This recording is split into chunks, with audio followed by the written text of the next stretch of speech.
2 Samuel 19 through 24. Dear Heavenly Father, I just want to thank you for allowing me to see that ending the day with you is great. It's great to have you all day. But it really throws my spirit off to not get your reading at the very beginning of my day.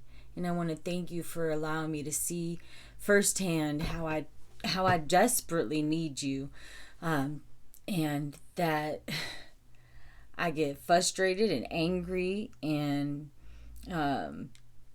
grumpy, and you're not supposed to be quick to anger. So I felt like today I was just quick to get agitated and angry, and I as much as I'm in your word, it happens. And I just want to thank you for your forgiveness and your grace. I want to thank you for allowing me, for my spirit to be convicted, to be able to see that I need you right at the beginning of the day to make sure I'm equipped with your armor, and that it gets me throughout the day, able to maneuver and continue through the day, and be in the spirit. Ooh, this flesh, Lord, please. I'm just excited, and all I can say is thank you in advance that you will finish the work you started in me. And what a blessing that is, because this flesh is full of something that is just feisty, and so I just want to thank you for working on my spirit, helping me draw closer to you, helping me to recognize my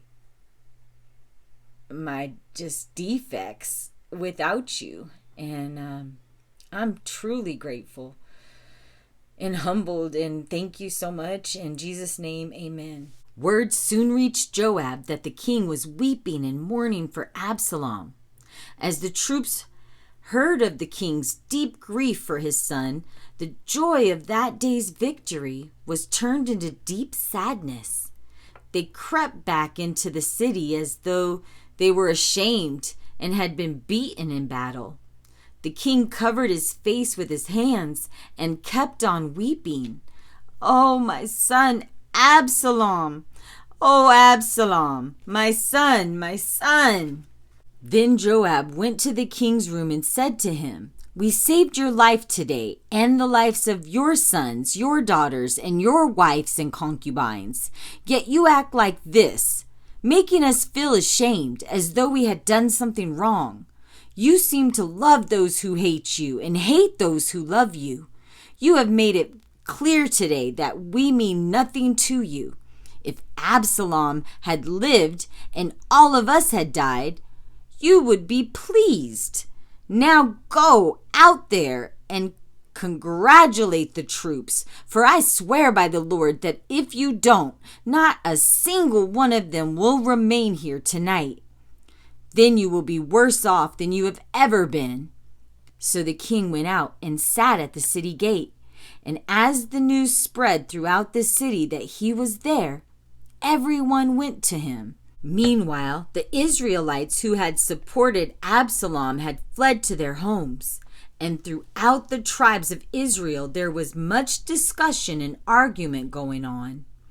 The people were saying, "The king saved us from our enemies, the Philistines, but Absalom chased him out of the country. Now Absalom, whom we anointed to rule over us, is dead. Let's ask David to come back and be our king again." Then King David sent Zadok and Abiathar the priest to say to the leaders of Judah, "Why are you the last ones to reinstate the king? For I have heard that all Israel is ready, and only you are holding out. Yet you are my relatives, my own tribe, my own flesh and blood. Why are you the last ones to welcome me back?" And David told them to tell Amasa, "Since you are my nephew, my God strike me dead if I do not appoint you as commander of my army in place of Joab." Then Amasa convinced all the leaders of Judah, and they responded, unanimously, they sent word to the king, "Return to us and bring back all those who are with you." So the king started back to Jerusalem, and when he arrived at the Jordan River, the people of Judah came to Gilgal to meet him and escort him across the river. Then Shimei, son of Gera the Benjaminite, the man from Barzillai, hurried across with the men of Judah to welcome King David. 1,000 men from the tribe of Benjamin were with him, including Ziba, the servant of Saul, and Ziba's 15 sons and 20 servants. They rushed down to the Jordan to arrive ahead of the king. They all crossed the ford and worked hard ferrying the king's household across the river, helping them in every way they could. As the king was about to cross the river, Shimei fell down before him. "My lord, the king, please forgive me," he pleaded. "Forget the terrible thing I did when you left Jerusalem. I know how much I sinned. That is why I have come here today, the very first person in all of Israel to greet you." Then Abishai, son of Zeruiah, said, "Shimei should die, for he cursed the Lord's anointed king." "What am I going to do with you, sons of Zeruiah?" David exclaimed. "This is not a day for execution, but for celebration. I am once again the king of Israel." Then turning to Shimei, David vowed, "Your life will be spared." Now Mephibosheth, Saul's grandson, arrived from Jerusalem to meet the king. He had not washed his feet or clothes, nor trimmed his beard since the day the king left Jerusalem. "Why didn't you come with me, Mephibosheth?" the king asked him. Mephibosheth replied, "My lord, the king, my servant, Ziba deceived me. I told him, 'Saddle my donkey so that I can go with the king, for as you know, I am crippled.' Ziba has slandered me by saying that I refused to come. But I know that you are like an angel of God, so do what you think is best. All my relatives and I could expect only death from you, my lord, but instead you have honored me among those who eat at your own table. So how can I complain?" "All right," David replied. "My decision is that you and Ziba will divide your land equally between you." "Give him all of it," Mephibosheth said. "I am content just to have you back again, my lord." Barzillai, the Gileadite, now arrived from Rogelim to conduct the king across the Jordan. He was very old, about 80, and very wealthy. He was the one who provided food for the king during his stay in Manaim. "Come across with me and live in Jerusalem," the king said to Barzillai. "I will take care of you there." "No," he replied. "I am far too old for that. I am 80 years old today, and I can no longer enjoy anything. Food and wine are no longer tasty. I cannot hear the musicians as they play. I would only be a burden to my lord the king. Just go across the river with you is all the honor I need. Then let me return again to die in my own town, where my father and mother are buried. But here is my son, Kimham. Let him go with you and receive whatever good things you want to give me." "Good," the king agreed. "Kimham will go with me, and I will do for him whatever I would have done for you." So all the people crossed the Jordan with the king. After David had blessed and embraced him, Barzillai returned to his own home. The king then went on to Gilgal, taking Kimham with him. All the army of Judah and half the army of Israel escorted him across the river. But the men of Israel complained to the king that the men of Judah had gotten to do most of the work in helping him cross the Jordan. "Why not?" the men of Judah replied. "The king is one of our own tribe. Why should this make you angry? We have charged him nothing, and he hasn't fed us or even given us gifts." "But there are 10 tribes in Israel," the others replied, "so we have 10 times as much right to the king as you do. Why did you treat us with such contempt? Remember, we were the first to speak of bringing him back to be our king again." The argument continued back and forth, and the men of Judah were very harsh in their replies. Then a troublemaker named Sheba, son of Bichri, a Benjaminite, blew a trumpet and shouted, "We have nothing to do with David. We want no part of this son of Jesse. Come on, you men of Israel, let's go home." So the men of Israel deserted David and followed Sheba. But the men of Judah stayed with their king and escorted him from the Jordan River to Jerusalem. When the king arrived at his palace in Jerusalem, he instructed that the 10 concubines he had left to keep house should be placed in seclusion. Their needs were to be cared for, he said, but he would no longer sleep with them, so each of them lived like a widow until she died. Then the king instructed Amasa to mobilize the army of Judah within 3 days and to report back at that time. So Amasa went out to notify the troops, but it took him longer than the 3 days he had been given. Then David said to Abishai, "That troublemaker Sheba is going to hurt us more than Absalom did.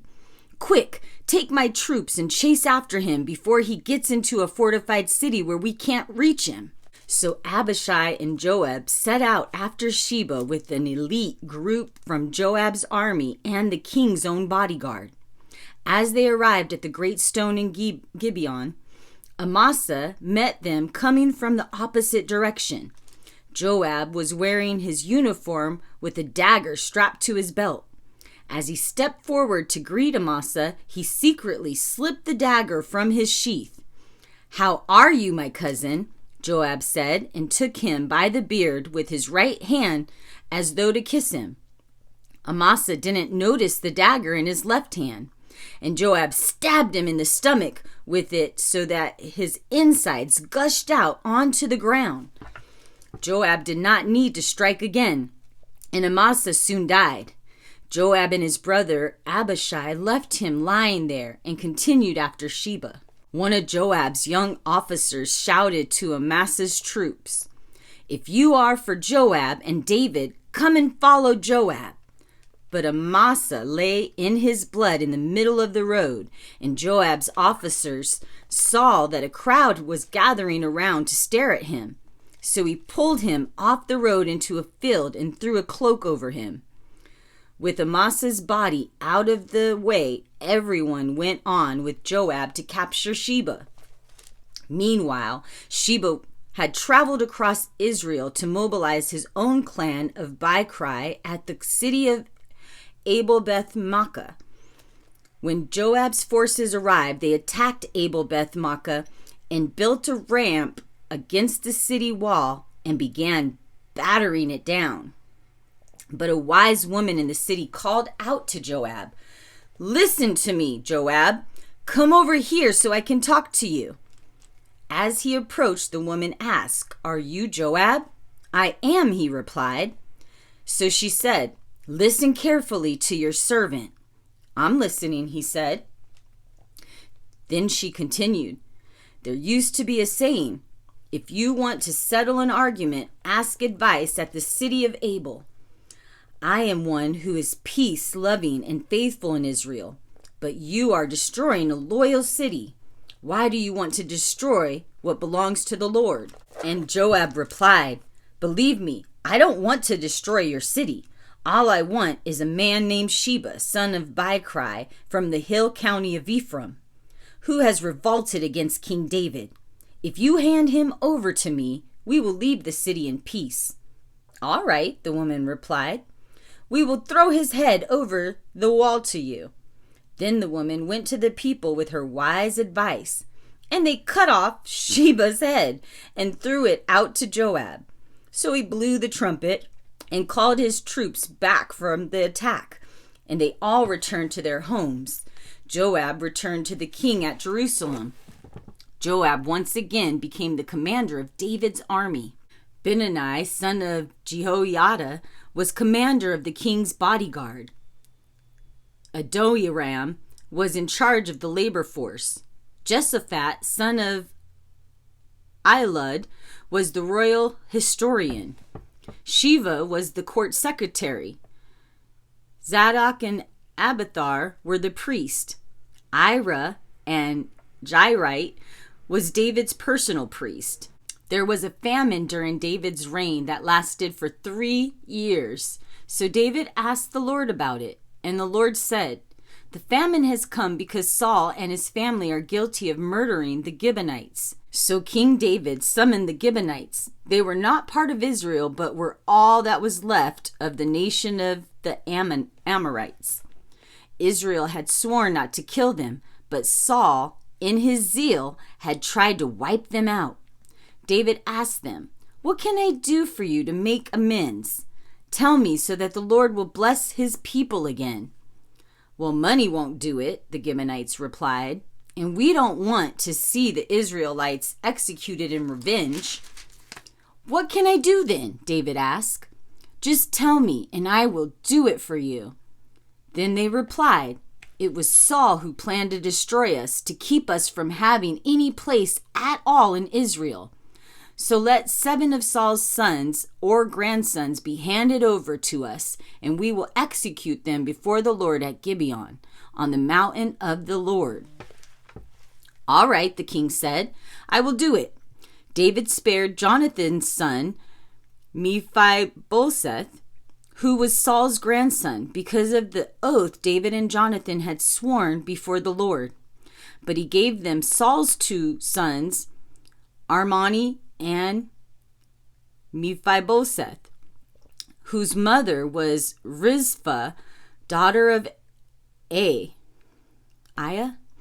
He also gave them the 5 sons of Saul's daughter Merab, the wife of Adriel, son of Barzillai from Meholah. The men of Gibeon executed them on the mountain before the Lord. So all 7 of them died together at the beginning of the barley harvest. Then Rizpah, the mother of 2 of the men, spread sackcloths on a rock and stayed there the entire harvest season. She prevented vultures from eating at their bodies during the day and stopped wild animals from eating them at night.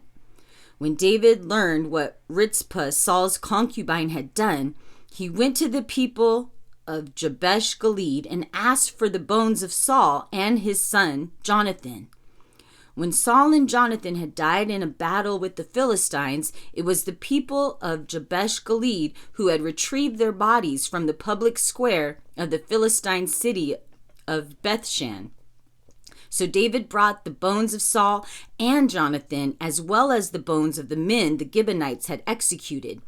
He buried them all in the tomb of Kish, Saul's father, at the town of Zelah in the land of Benjamin. After that, God ended the famine in the land of Israel. Once again, the Philistines were at war with Israel, and when David and his men were in the thick of battle, David became weak and exhausted. Ishbi-Benob was a descendant of the giants. His bronze spearhead weighed more than 7 pounds, and he was armed with a new sword. He had cornered David and was about to kill him.